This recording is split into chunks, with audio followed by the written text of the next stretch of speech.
pro golfers who have cheated revealed on the course.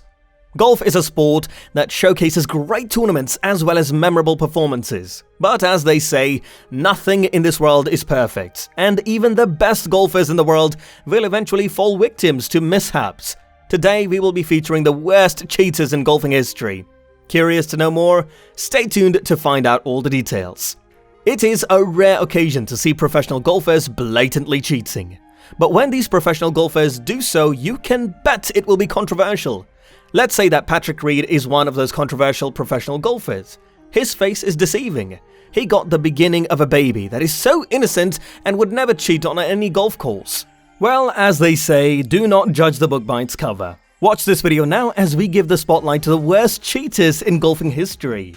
For each honorable way to succeed, there are a dozen ways to cheat out there too. Over the thousands of years of sport, these folk take the cake for doing it dirty. In the end, cheating is cheating. However, there may be a sampler with an array of flavors. The real question is, have they ever been caught cheating? Tiger Woods has cheated more than once, and was caught on camera. He was not DQ'd because of the money to be lost by the TV people if he was not in the tournament. Patrick Reed is also known as a cheater from his college days to the present. But the officials sometimes do not penalize the upper echelon players like they would somebody who is just a normal player. I could name many others who have cheated but never suffered any consequences. But it is hearsay, not fact. Some grey areas in the rules of golf depend on the player's intent, and the golden rule of golf is that a player must call his penalty upon himself should he observe a rule being broken. There are a lot of rules. A survey finds more than half of PGA Tour caddies have witnessed cheating. Filing grooves on clubs was a biggie back in the day. Ben Hogan, in 1949, accused some British Ryder Cup players of having extra groovy clubs, and the R&A agreed. There was a bit of a snit. Grooves and cheating issues still arise in the modern game. Now that there are cameras everywhere, pros are careful. Money players, gamblers outside amateur status, agree to suspend some rules to keep people from shooting each other, like greasing club faces. It reduces ball spin. A dab from the sunscreen lip balms also works.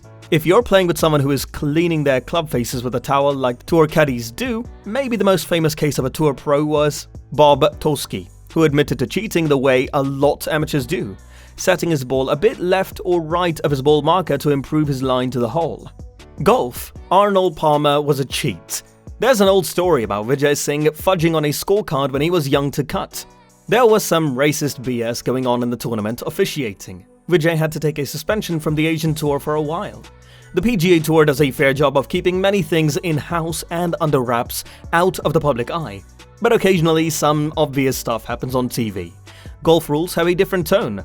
The game is played over a very large area, and it is incumbent on golfers to call penalties on themselves. So integrity is a very large part of the game. That said, there are different rule violations in golf. There are the ones where the golfer does something blatant to circumvent the rules and cheat the field. Moving your ball on the putting green to a better line, improving your lie in the fairway, and teeing up in front of the tee markers. These are all things sometimes done intentionally to gain an advantage. Then there are the cases like having too many clubs in your bag, or using a damaged club because you banged it and bent it, and you didn't take it out of play. In those instances, you're not trying to gain an advantage, you made a careless error.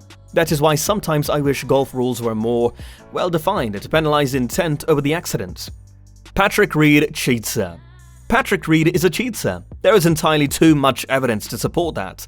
His college teammates said he cheated. We saw the instance of him moving the sand with his club a year or so ago, and Peter Kostis, the revered former CBS on-course announcer, said he's seen Reed improve his lie on several occasions. He's a cheat, and golf hates cheaters. This past weekend's incident, while unfortunate and poorly handled, was not cheating. It was in poor taste and bad judgment, but not illegal. We must first assume that Reed, hitting from a fairway bunker, could not see his ball land. When he reached where a volunteer had marked his ball in near rough green, Reed asked if the ball had bounced. The volunteer said no. Not having seen it jump, replay shows the ball did, in fact, bounce. But again, it's plausible that the volunteer didn't know the ball or hear it until it came to a rest. So to this point, everything is conjecture and nothing illegal. Where things get dicey is what Reed does next. Instead of leaving his ball in its pitch mark, golfers get relief from balls embedded in their pitch mark if part of the ball is sitting below the level of the surrounding ground, so that an official can see it and ask him to move it from that spot.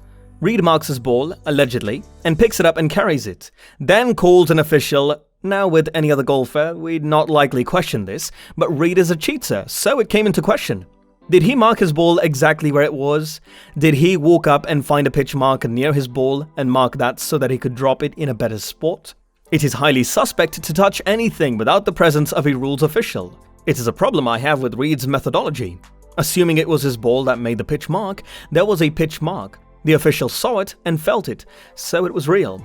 Then the rest of the procedure was fine. He got the ruling, and it would have been embedded in its pitch mark, so Reed was to get relief. It may have been a bit wet from rains earlier in the week, and some areas are damper than others, but we all saw the ball hit and bounce high enough to see some feet from its original touchdown spot. It jumped about a foot or so up and probably 3 to 6 feet forward. It's hard to imagine a ball that bounces softly in the rough, embedding on its second bounce. Can it happen? Absolutely, but it's suspect, and if you know your ball is embedded, and you know people talk about you breaking the rules, wouldn't you do the safe thing and leave your ball where it is until you can get a ruling on its status? That is the biggest key in this. Many people are up in arms over the ball bouncing to that spot when they say it is embedded in its pitch mark. First, it doesn't matter if it bounced or not. Embedded is embedded. The rule applies regardless. And while we saw the big bounce on the video, there is no reason to wait to see the video of it. Video isn't necessarily for golf. To show that it did bounce when they thought it didn't, part of the honor of golf is using your available information to get your best judgment. To use a different example, you might be several yards off when determining where a ball last crossed the hazard margin. That's fine because you can't be exact in specifying it from 200 yards away. You use your best guesstimate. So this wasn't about inaccurate information, it was about using the information he had to work. Truthfully, Reed did proceed much as he should have. He alerted his playing companion that he would check the ball to see if it was embedded. He called the rules official over. The rules official confirmed a pitch mark, so I was relieved. And he dropped within the confines of the rules. The issue is, it's Reed, and we expect the worst. He shouldn't have moved the ball because then the official can only assume that the spot he's being shown is where Reed's ball was. The official has no choice but to take the player's word. And we all saw the bounce, and he told the official it didn't bounce. But no one was there to say it did, and since no one saw it, they could assume it didn't. And regardless of whether it bounced or not, the embedded rule still applies. But yes, golfers cheat. Not so many on the PGA Tour, not knowingly or outwardly at least, but it happens. What do you think about golfers cheating? Let us know your thoughts in the comments below. That's it for the end of the video. Make sure to give this video a thumbs up and subscribe to our channel for more videos like this. See you in the next one.